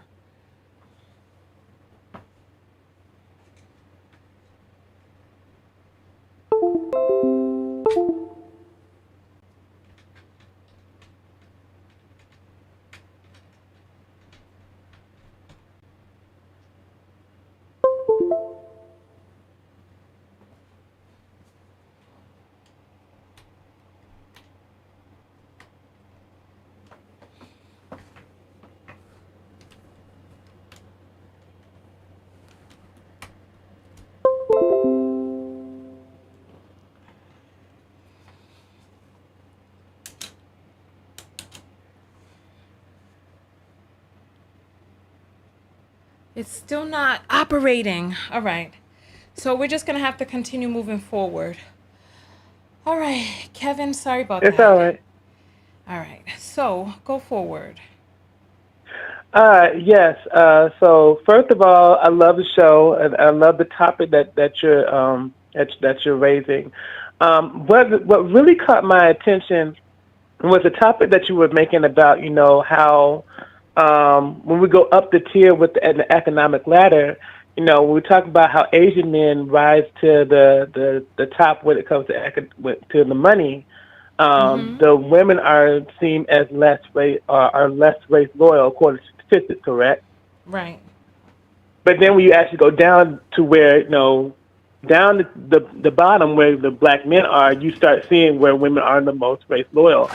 And I found that to be quite interesting. And that was an interesting perspective because I've never thought about it like that before. I've never saw the connection between the money with the men or the upward mobility with the men, and then the expansion of choices of dating out with the women. In fact, like even when it comes to like when you go to white men, how upward mobile they are, you start seeing a similar thing with the women. So I wonder. I find myself wondering, when it comes to the idea, let's say if black women were to divest and date out, could that also lead to, in a way, the upward inspired black men to become more upward mobile? You think would it actually move them to be, or would it require them to have their own kind of their own motivation? Because it kind of seemed like it takes the mobility first before it leads to the options for women. I don't know how that really works. I feel like I got lost somewhere along the way because of me trying to get this camera situation together. If you could sum up, what would you sum up the question to be? Yeah. So basically, in relation to the upward mobility of men and the range of choices that women have, like in terms of the upward mobility. So we see that with black men, where there's low mobility, the women are more race loyal, or they stay in the same bracket with the men. Whereas with other women, they are actually dating out more. So I wonder if there is a connection. If women did start dating out, would that in turn, So you're affect? saying that. So you're saying that that the women lead. So you're saying Asian women leaving Asian men is what may have caused them to make more money. Well, I'm saying that there seems to be a correlation with the men and the mobility. I'm not sure exactly how that's happening per se, Interesting. but I'm saying that there is a correlation between the men having mobility, with the men's mobility, and then women dating out of having that amount of loyalty, if you know what I mean. Interesting point. Interesting. Because there really is a correlation, even when it comes to white men, and we talk about the mobility of white men, women are there's a dating out with the women as well. So it seems like just the higher they go with the men, that the expansion, the choices are there. Whereas with black people, with to have the lowest mobility, you start seeing the women having that sense of sticking just to black men. Interesting. Interesting. Okay. All right. Interesting.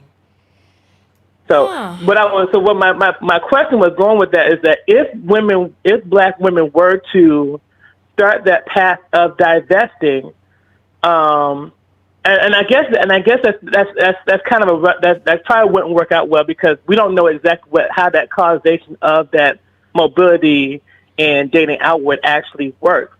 But if, let's say, like if there was that simple correlation, would it take the mobility to would it take the mobility first, or would it take the dating out first for black people to finally start kind of getting somewhere when it comes to actually increasing their choices of how to be better when it comes to gaining that sense of, I guess, mobility, and trying to make impact within the community as far as economic wealth or something, or economic mobility. I'm getting lost, because I finally Yeah, was able to get the I know camera it's kind of back. But it's something I just kind of help me just figuring out. Help me understand. Help me understand. Yeah. So what I'm getting at is, so if in correlation to the mobility, for men, and then with the option of choices that women end up going towards, as far as women, let's say if more women started to go, I guess, be more, date out more. I wonder how in some way could that help with men figuring out, if they had no choice, would it actually cause them to be upward mobile, since nobody would want to really date them. Well, Or try to. That's what I'm thinking of. It's kind of fresh in my mind because I just heard it. Yeah, no. It's quite all right. I think that this is an interesting idea to explore, and I appreciate you bearing with me. Thank you for all of you out there bearing with me. I had to change the cable out on my camera, and I also first I changed the port, and then I had to change the actual cable, because it seemed like there was some sort of issue, and I might have to return my cable. So this one seems to be operating fine. So let's jump into it. I think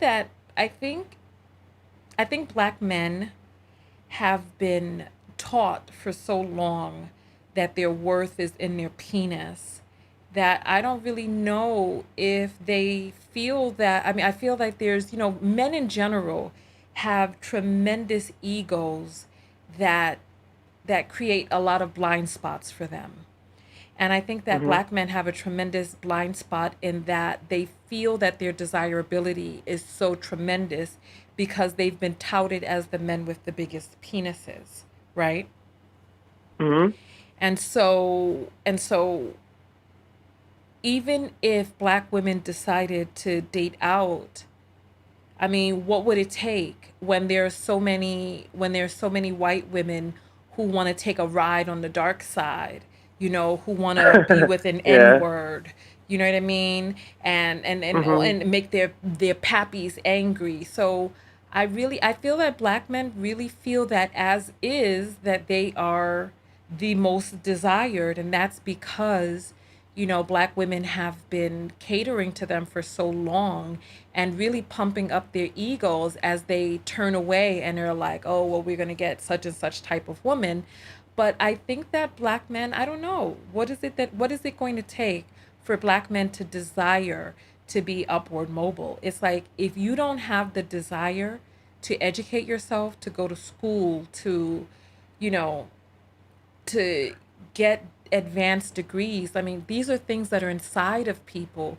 Men do seem to be more motivated by the pursuit of partners than women are.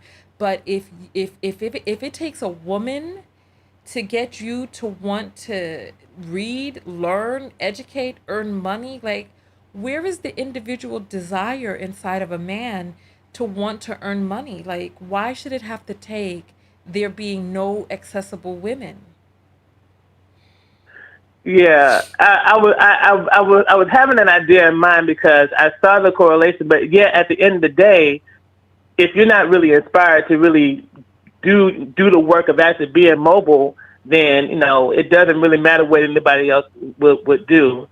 So it's kind of like it's just a hard place, period.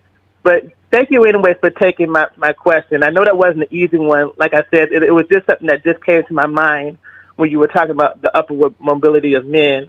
And then I saw the connection with women and how they start dating, have started having more options of where to go to and things like that. So thank Yeah, you for but then taking my time also, with but before with you the go, question. before you go, remember that there are cultural issues, cultural things as well. So why is it that Hmm. Asian men make the most amount of money in this country?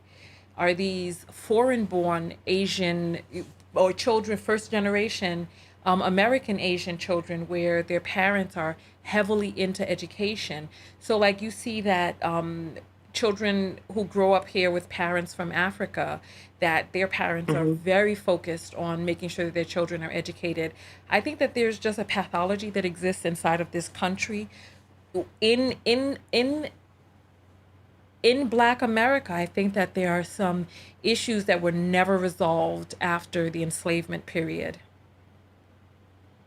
Yeah, that's definitely an important factor to put in as well. And then when you start thinking about all the setbacks that happened after enslavement, that plays a role in that as well. Yeah. But in any case, thank you, Tanya, for your time. I don't want to take up too long because I know Thank there's you other so callers that are much. going to be coming in. But thank you. Thank you. Thank you.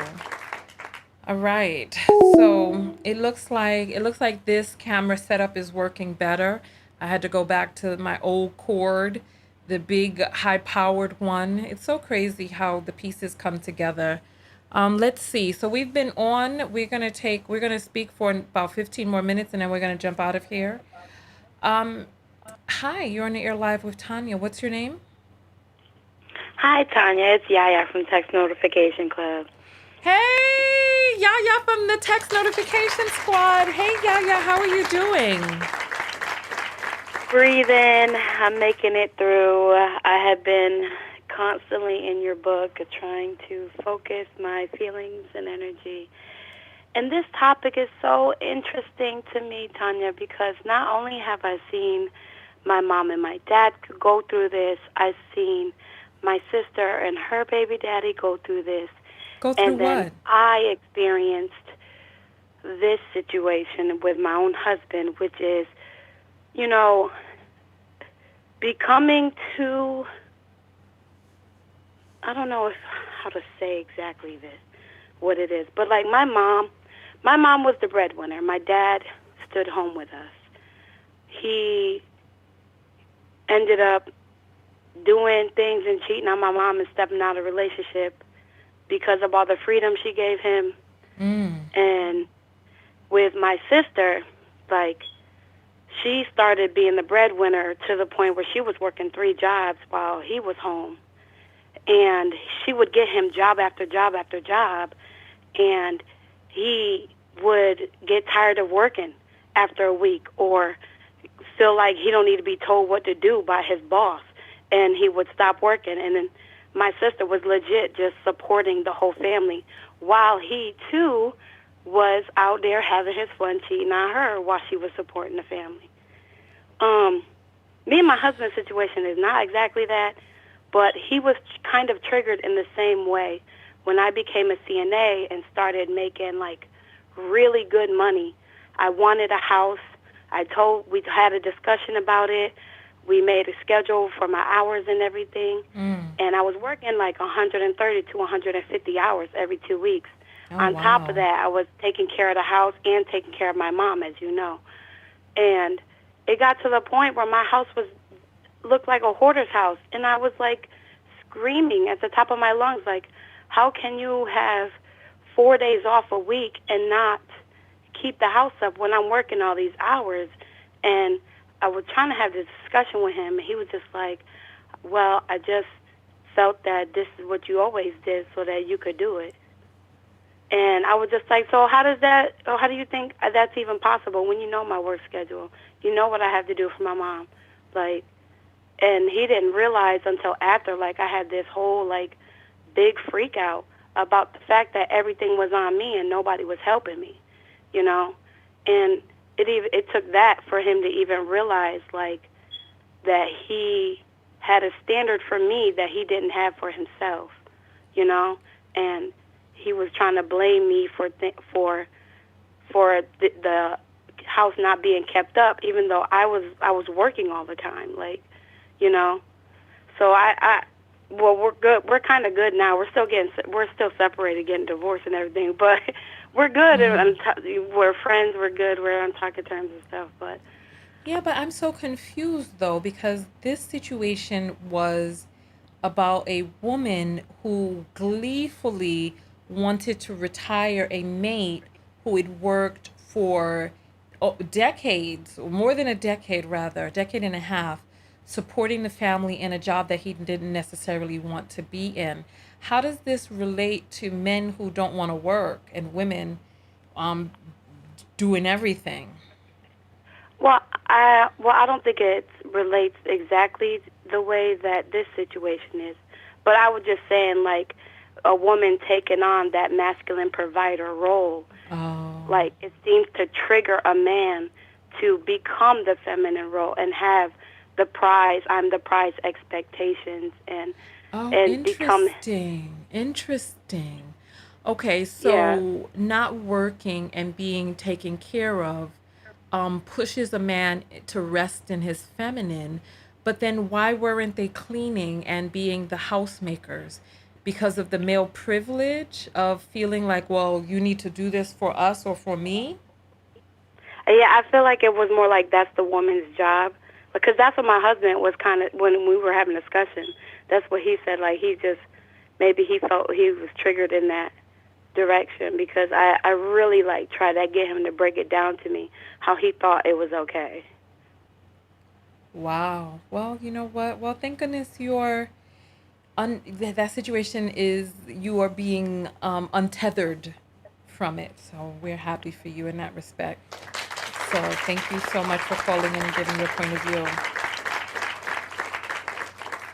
Thank you so much, Tanya. I love you. We love you too, Yaya. Keep your head up. We definitely have to meet behind the scenes. Did you get an accountability partner? No, you were remember late I came that day. in late. Yeah. All right. Well, thank you. Okay. Bye-bye, ladies. Bye. Okay, so we're going to take about one more phone call and then we're going to wrap it up because we've been on for a few hours tonight. You're on the air live with Tanya. What's your name? My name is Emma. Emma. Hi, Emma. Hey, so I wanted to go ahead and comment on a few different things. I heard loyalty being mentioned a lot as far as a part of the topic of black men. And I wanted to know, was black men so scarce that it's women who now have to pay the dowry for black love? Mm-hmm. I also, it's also made me wonder about even my dating life as far as this is concerned. I do rotational dating for myself personally. And one of the things that I'm looking at as far as in the market is how soon black men fall into despair as far as pursuing a relationship. Like how much energy you actually have to use in order to get a relationship up and rolling. Like for me, when I'm dating someone, I generally return messages as I get messages. I don't put any extra energy into the situation. I don't call unless I'm called, or we set a certain time to call and things like that. I start off relationships where the energy distribution is very, very even. But for me, I mostly date foreign African men, either from Nigeria, Ghana. I've dated them from Kenya, different places. And I date high achieving, scholastic, very successful men, always. Men who make a lot of money. And so what I've noticed, some of them have the ability to actually pursue a relationship in which they actually put in enough energy. But a lot of people, I find, Black men, get discouraged in the middle of the courting process and don't actually have the wherewithal or the ability to compete. At some point in a relationship, many of them at the beginning fall off from just the pursuing portion. One of them, I realized, texted me recently, and me and him, we had been messaging back and forth. We went on a couple of dates together. But he texted me recently after, we hadn't spoken in about 3 days, but that's pretty normal for me because I have my own life that I'm dealing with as well. And he's like, well, I see you're not texting me. Like, he said something silly like that. And I'm like, are you so self-conscious that you can't, hold a space and understand that even though I'm not giving you my undivided attention at this particular moment, that I will circle back around eventually. If you contact me, I will definitely contact you back. I have no idea what we're talking about right now. I'm lost. Okay, well, what I'm talking about is the inability for Black men to actually pursue situations and to follow through. And I feel like it has a lot to do with them not being able to follow through as far as career, life, or anything. And I find and that you feel that this has to do with Black men? Yeah. How do you feel that it's race related? Help me understand that. Okay, because I don't feel like that happens when I am in the beginning courting processes with other races of men. I feel like they pursue me a lot, only because of I'm just not exactly the highest attracted to other races of men.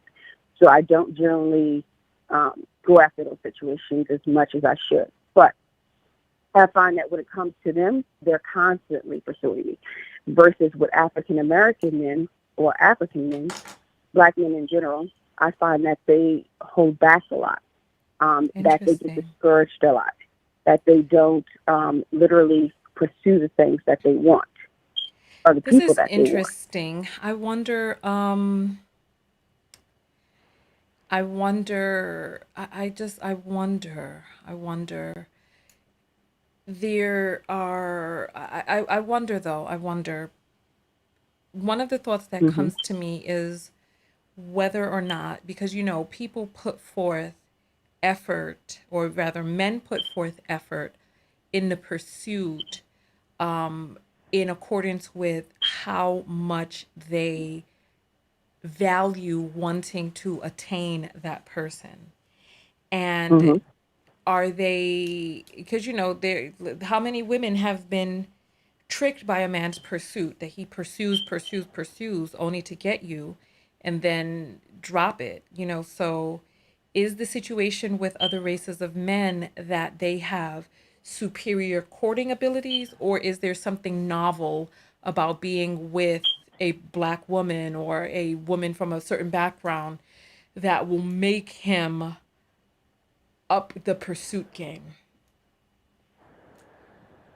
Maybe they're competing in that terms, but even if it were a situation of novelty, even with Black American men, Black men, I should be a novelty to them because, I do fit, a very, the line that would seemingly be their preference, which is I'm not light skinned, I'm caramel colored, but I am beautiful, very long, curly hair, just um, slim, educated.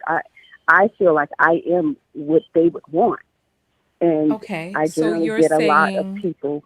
you're saying that you Yeah, look like what people consider to be black men's preference, caramel colored with loose curled hair and slim. it's not loose curls. It's 4A. It's 4A, but it's it's mine and it's long.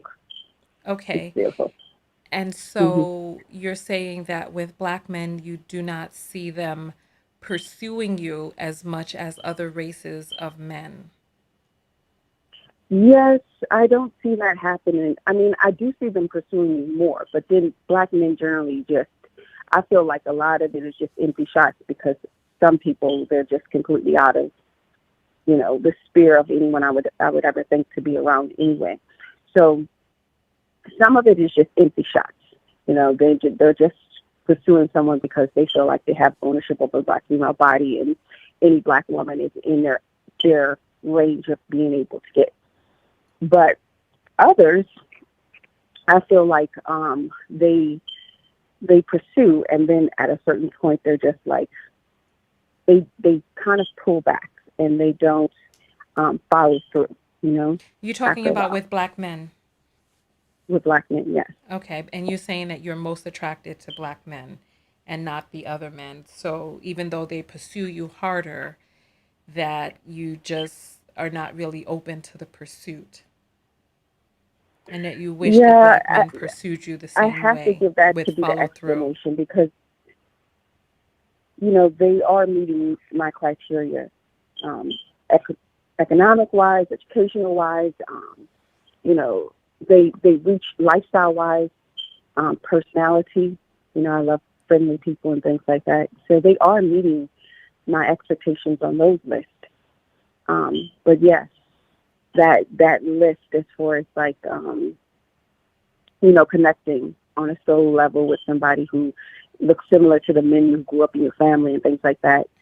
No, they're not meeting that list, that portion of it. Um, Well, you know and what? of course, I'm going to say this to you and to anybody else out there. I mean, do you mind if I offer you a little bit of coaching? sure. Okay. The pursuit is an illusion.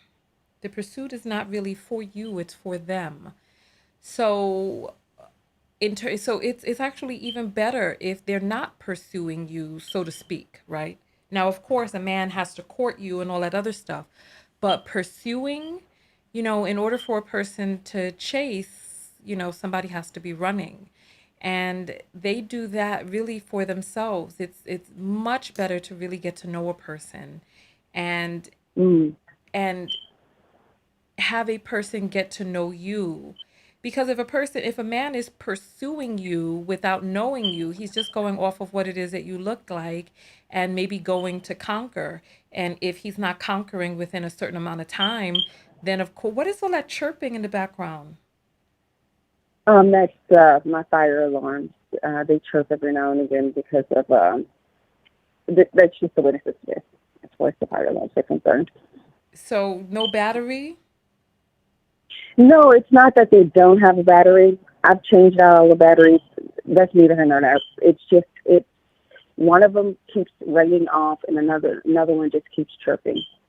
It's just broken like So that. this is, you have to live like this. I guess you've learned to ignore it. You got these things chirping back and I forth. have, I was trying to I have ignore it, learned but to it's ignore it. I like, don't even hear it anymore. oh my goodness. All right. Okay. So I was saying that, if a man is pursuing you without knowing you, he's really just pursuing you based on what it is that you look like. And if you're not giving him what it is that he wants in exchange, soon enough, then of course, there are certain men that are going to shrivel away. However, the right man for you is going to be the man who wants to get to know you as an individual, that feels you on a certain level and knows that you are, you know, a woman that he wants to get to know, and not with the all faux fake courting stuff, the pursuit kind of stuff, but really taking his time to get to know you as an individual, learning you and that sort of stuff, because the pursuit is fake. It's fake. Hmm. Okay. I mean, it's nice to be pursued, but it's to be expected that a certain amount of men are just going to fall off after a certain amount of time. After, they're coming, they want to, because the whole purpose of dating, the whole purpose of being courted is to have a man show you the lifestyle that he can provide, and Mhm. who it is that he is, and showing you who it is that he is, and you taking the time to figure out if this is the type of life that you want to enter into, if this is the type of man that you would want to enter into. And a great portion of that is a person bringing their representative. They're bringing their representative to meet you, and you have to make the decision based on the questions that you ask during this time frame, whether or not this is the right person for you. Okay. Is that the coaching? Yeah. Or okay. Well, thank you for your advice. Yeah, well, you have a great evening. Thank you so much for calling in. You too. All right. Okay, so we are going to turn off the phone lines. I feel like we have exhausted our breadth and depth of the conversation. So I appreciate all of you coming out and speaking on this evening. Thank you for those of you who were there for part one, where it ended in an epic cuss down to the ground. Thank you for participating in the block parties that we had. And thank you for participating in the calls, the conversations, watching the videos, giving your input, and all of that. So I appreciate all of you for coming out. I am tired, and I am getting ready to wash off my makeup, put up my feet, turn on the fan, and just have me a good sleep this evening. So thank you all so much for coming out. Oh, before I forget, there's some apples that came in before. There's some apples. So let me get the apples read. My bad. Give me just 1 second. We're not going just yet. All right. So we have Yaisha that sends in $1 and says that was rude. I have no idea what we're talking about right there. Yaisha, what was rude? I mean, but you know me, anything could go down on this channel. Dash sends $10 and says, now is the time to make a change if you hate something. Are we talking about the jobs? This came in 30 minutes ago, so I don't know what we were talking about 30 minutes ago. So absolutely. Hey, Willie's in the house. Hey, Willie, text notification squad. It says, good to see you work it out. Oh, yeah, with that whole camera thing. I don't know why this was the first time that happened to us. That was weird. That was really, really weird, but we worked it out. Elida sends $2 and says, Black and Puerto Rican husband is with Mexican. It's a poor American mindset. Okay. Black Puerto Rican husband is white and Mexican. It's a poor American mindset. So Iraida said something earlier. What did she say earlier? Let's see. Was it dream like a child? Oh, so it was a whole different comment. So I'm not really sure what you're talking about, Iraida. Oh. Oh.